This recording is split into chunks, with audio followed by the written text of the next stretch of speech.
Sound.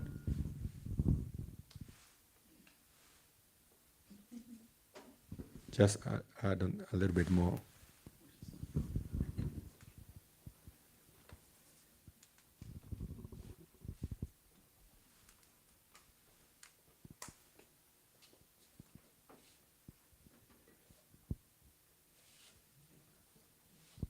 Sorry, let me show them. I was here, so I know. You just have to make it a little bit louder.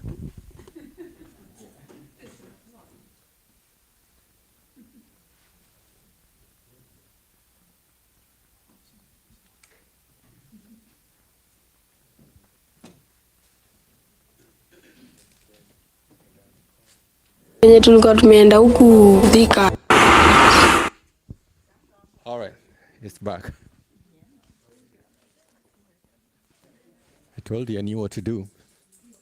All right, let's go.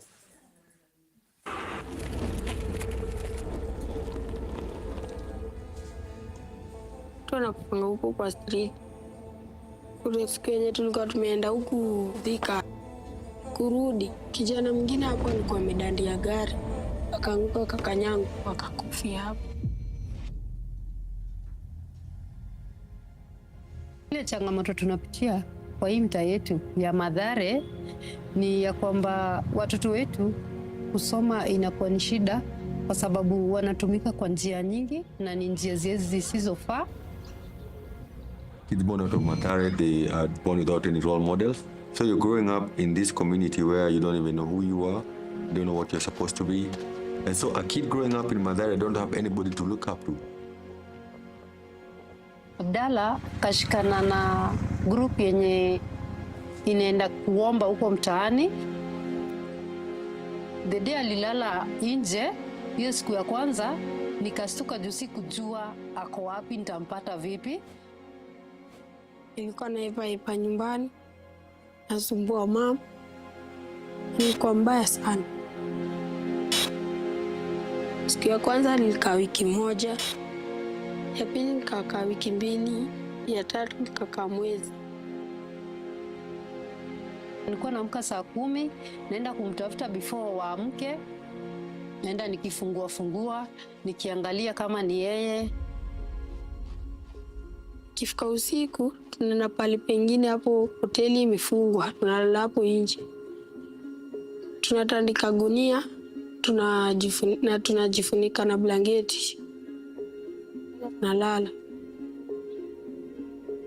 Sasa wiki ya 3 ndo nikampata, nikitembea tu nikaambiliwa na mtu mali amelala.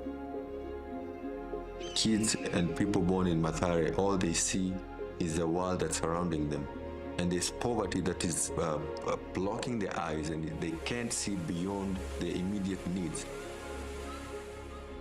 Mimi hofu yangu na hofia anaweza bakwa, kama nizo drugs anaweza tumika na njia isiyofaa. Sasa niko na hofu kwa sababu lazima niende nikatafute na siwezi shinda nao.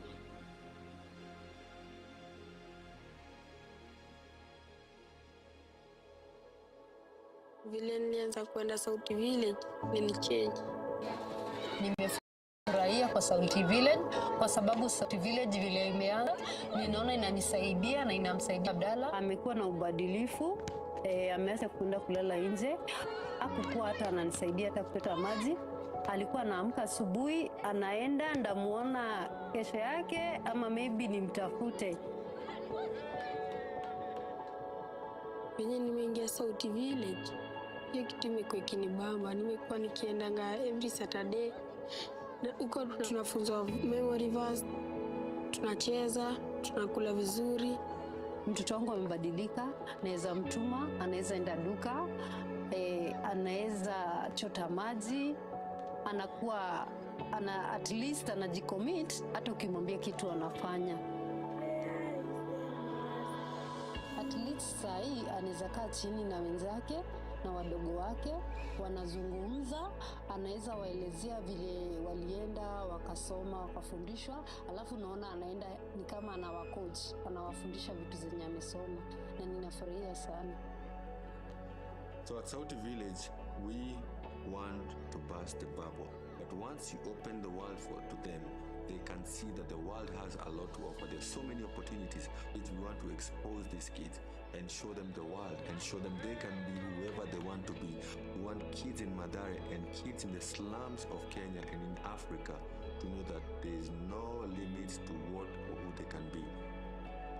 Ndoto yangu huyo mtoto mimi ningetaka awe mtu mzuri zaidi, na ningetaka pia awe mtu wa kuvumilia wenzake, na akuwe mtu anaweza saidia jamii na kugive back kwa chenye amelan kwa maisha, na akuwe at least akuwe motivator wa wengine wenye wamekuwa na changamoto kama zake.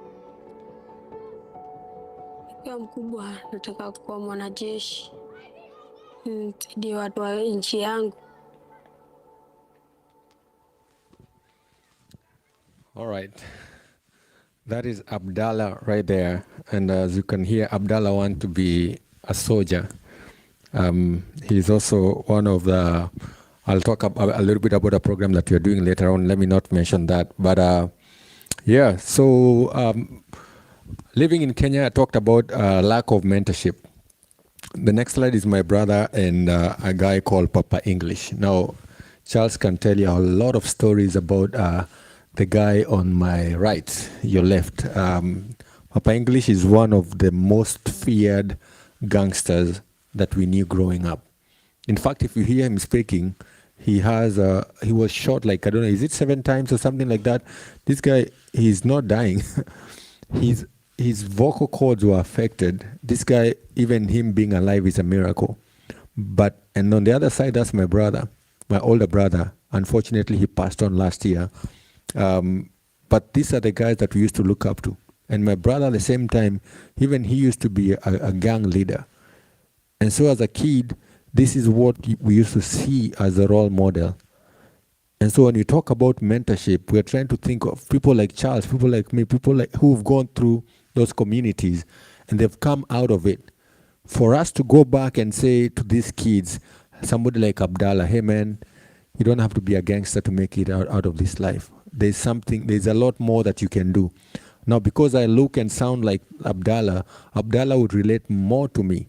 Now, what happens is that there are so many Africans who leave Africa and they never come back. So they never come back to come and help. And some of them, they don't even know what to do. Some of them don't even know how to help. And yet they can.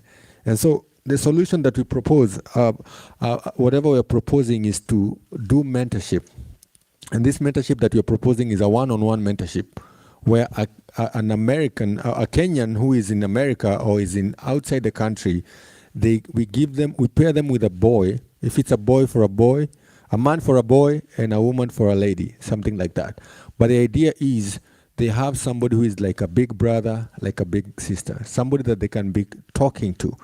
If they have tough questions, I have gone through those lifestyle. So I can encourage them, hey man, I went through this. And I can give them practical examples that work, because we want these kids to know that you can make it out of here. You are born in poverty, but you don't have to die in poverty. And so by us making sure that we connect a mentor who is from the community, they speak the language, they understand the culture, and they sound and look like these guys. And that is what we are proposing. Another way of what we want to do it, you might be asking, okay, some of us, you don't look like them, you don't sound like them, but you probably have something to offer. We're also opening up for people who are not, you're not from Kenya, but because our whole idea is skill-based mentorship. There's one-on-one, but the other way is skill mentorship. So if you have any skill that you can pass on, or if you have any professional that you think, you know what, like I said, we want to burst the bubble. By busting the bubble is like giving these kids all these opportunities. This is who you can be. This is who you can be. And then at some point, if we realize this kid actually can do this more, they are better at this particular thing, then we focus more on that. We're not going to give them all these suggestions moving on and confuse them, but it's just making sure that they know you can be a dentist, you can be a doctor, you can play golf, you can do this and this and this, and then try them all. We kind of have a sample of them trying all these things, and then they can come to us and say, hey, I think I like this more. And then remember, they have one-on-one mentors. So between one-on-one mentors and the kid, they're able to figure out, okay, this is what the kid likes, and the kid can say, this is what I like, and then we can help them on that. So another way is skill training. Now, last year we did something in Kenya. We brought a lady called Alexis Belton. Alexis Belton is one of the long drive. She plays golf. So anybody who plays golf, you understand about the long drive. She was a champion at the long drive competition. Among women in the US, she was number 1. In the world, she was number 3. By God's grace, I happened to be in the same church with her. And we had a conversation, and she was asking me, so who are you, what do you do? And I was telling her about Sauti Village. She's like, you know what, actually, I play golf, but I use my talents to help organizations like yours. And she's like, I'd like to come to Kenya and teach those kids how to play golf. And we were like, oh, yeah, sure, you can do that there. So we planned, and maybe after a year or two, she came to Kenya, and she came and taught the kids how to play golf right from Mathare. Watch this other very, very short clip. Don't forget the sound.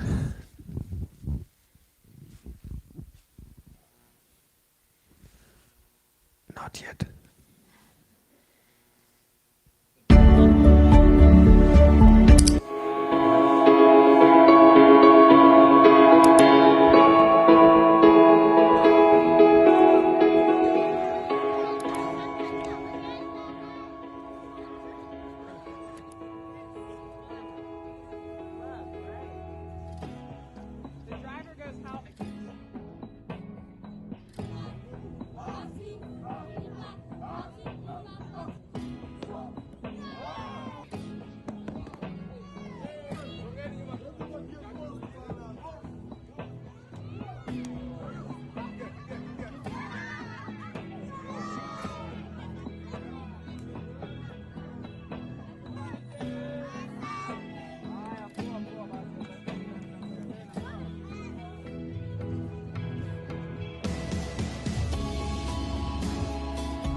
Okay, as you can see, those kids were super excited. Of course, they tried to use a different kind of balls because of where we were. We didn't want to use like real golf balls, but those kids were super excited. And let me explain a little bit why golf. There are so many things that we will do, but golf, like Charles, I don't know if you mentioned about where we grew up in. Okay, come and explain. Let him explain so that you guys understand why we started with golf, and we're going to do many more. So in Mathare, we're divided by one highway. It's like the road across. So across the road is one of the most expensive golf course. And everyone who's rich in Kenya, including the president, lives in that neighborhood. So who is who in the whole country lives across the road.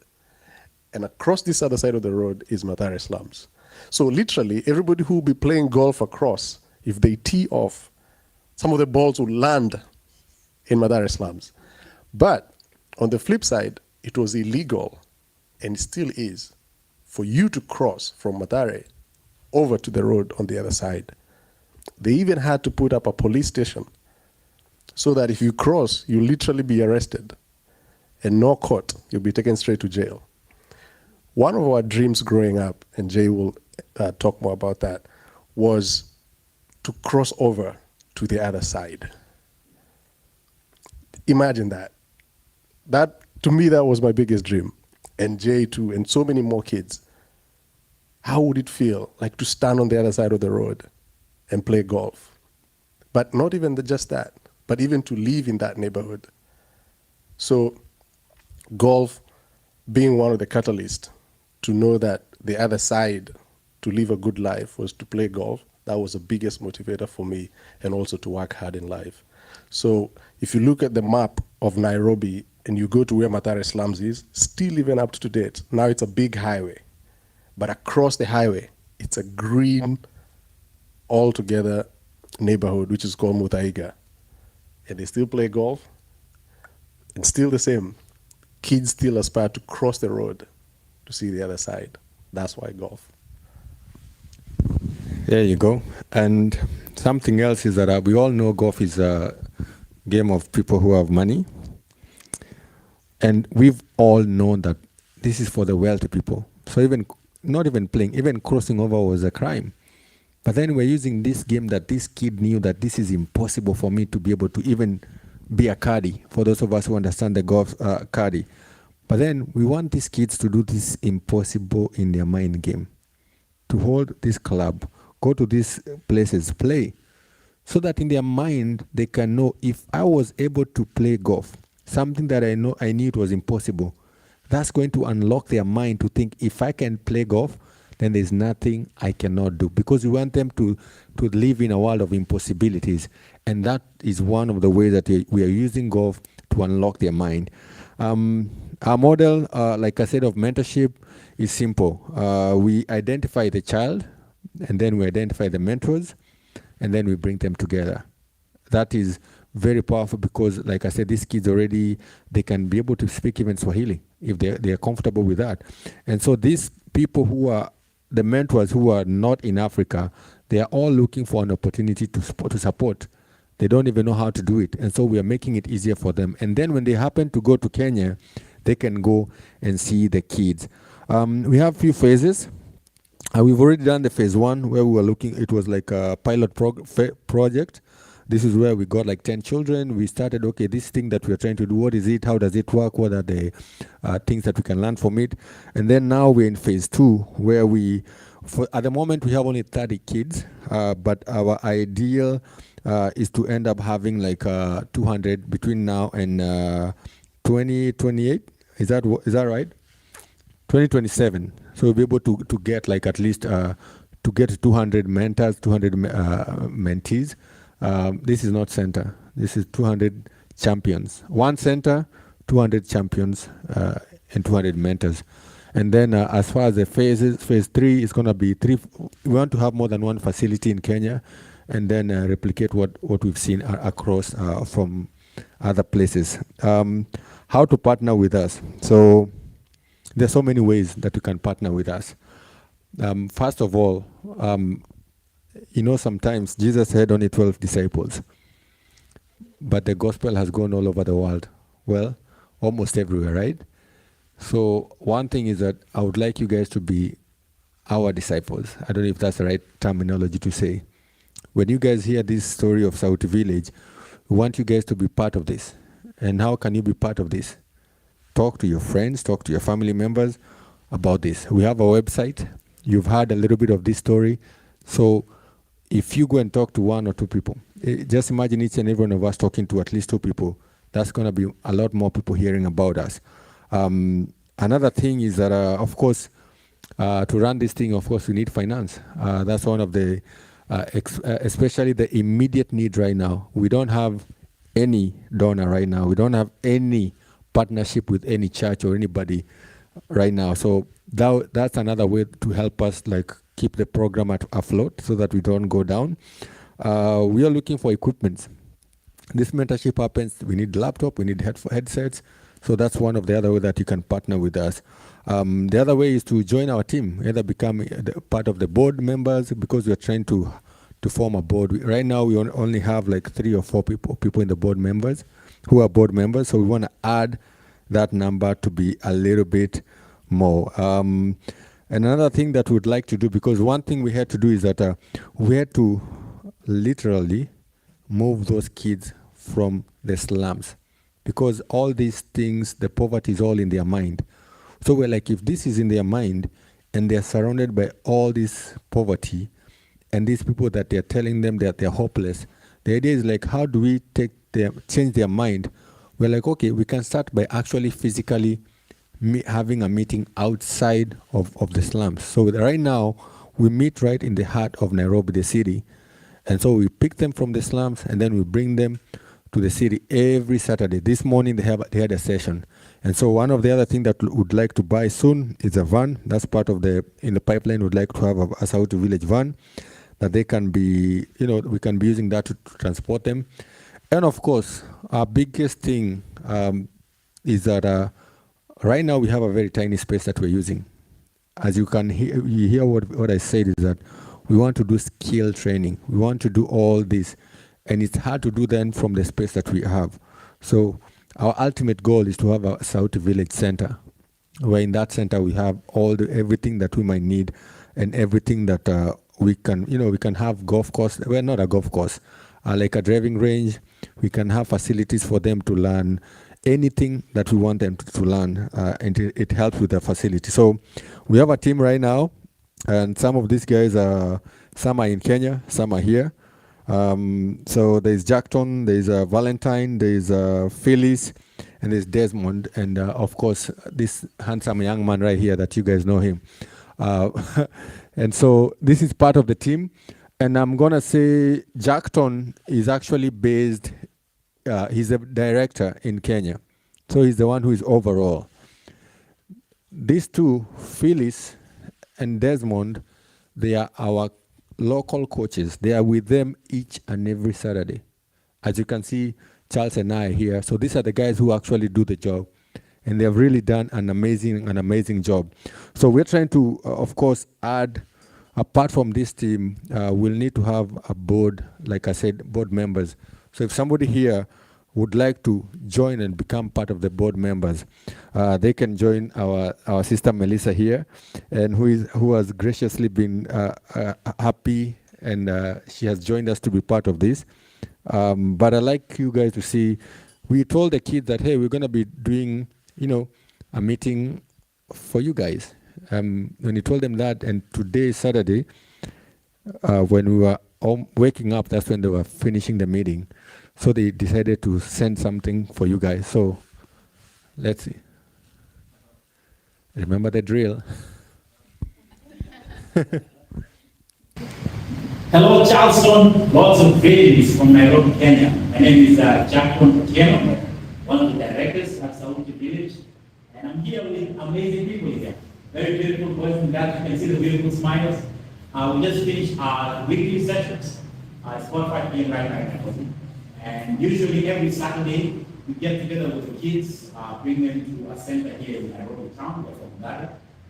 We get to share hot meals together. We get to do praise and worship. We get to do dancing and singing. We get to snacking. What else do we do? We eat together. Games. Devotion, yes. And so we get to just, train them, mentor them, and do some life skill sessions together. So just finish our session today. We thought we should send a greeting to you guys. Yeah. Good idea? Yeah. Are you ready? Yeah. Let's go.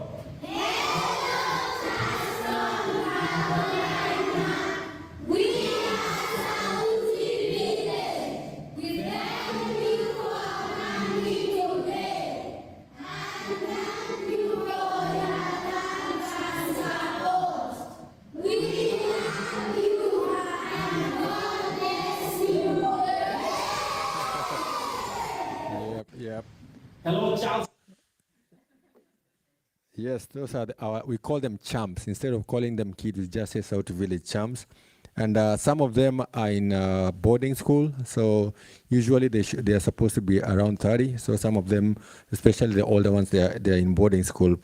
But yeah, so basically that is Sauti Village. That's everything that we do. I would like to invite, we call him Mzee Ron. What is the other name that Charles calls you? Moduri Ron. And he and I are going to be here. And this is where we just want to ask you if you guys have any questions or anything that you'd like to ask. And then we will finalize today's meeting. But I would like you to be here so that if it's a question that maybe you can help answer, or maybe something as we wind out this one. But yeah, so at this particular moment, if you have any question, or Moduri, do you want to add anything? No, at the beginning, I did share that this whole program is just amazing because again, Compassion is an amazing organization, but at 2021, it stops. Miraculously, we were able to connect with Charles. It's a whole new story, but it's just what has happened with him is that we're able to mentor him and support him. This is what's going to happen with these kids.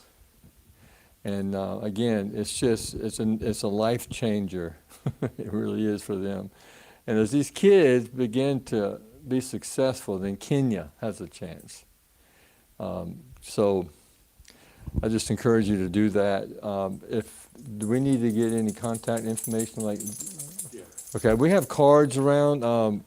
Those are our church cards, but we're going to fill them out. You can fill them out, and you will give it straight to him tonight, because he has I'm sure he can give you a newsletter and keep in contact with you. But we're sponsoring a child, and we sponsored Charles, and this is just an amazing program. I mean, the fact that his friends, successful friends, are now using that platform to give these kids a whole new picture of what their life can be. It's just amazing. We love that scripture in Ephesians 2:10. God has made each of us a workmanship. That word means poem, a creative poem.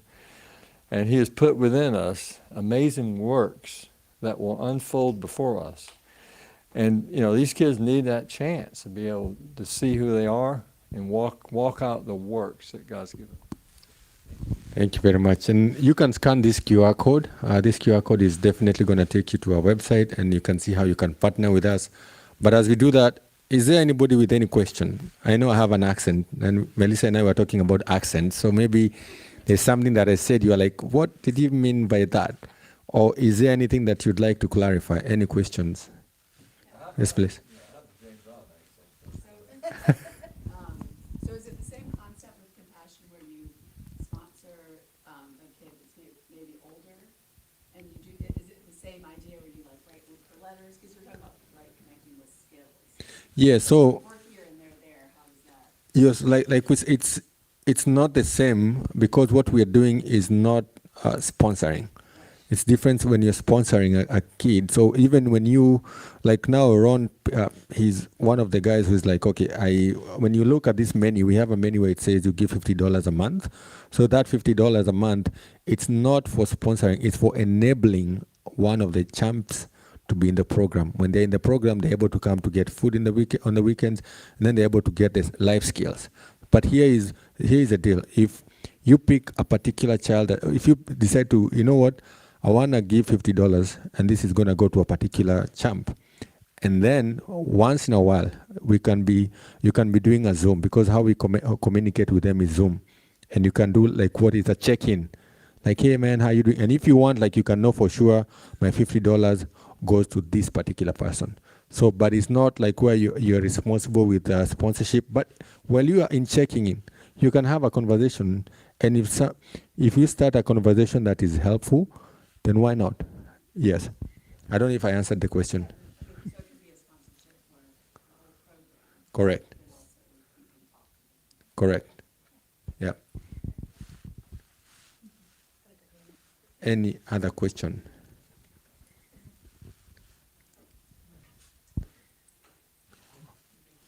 All right. It seems like we got everything in.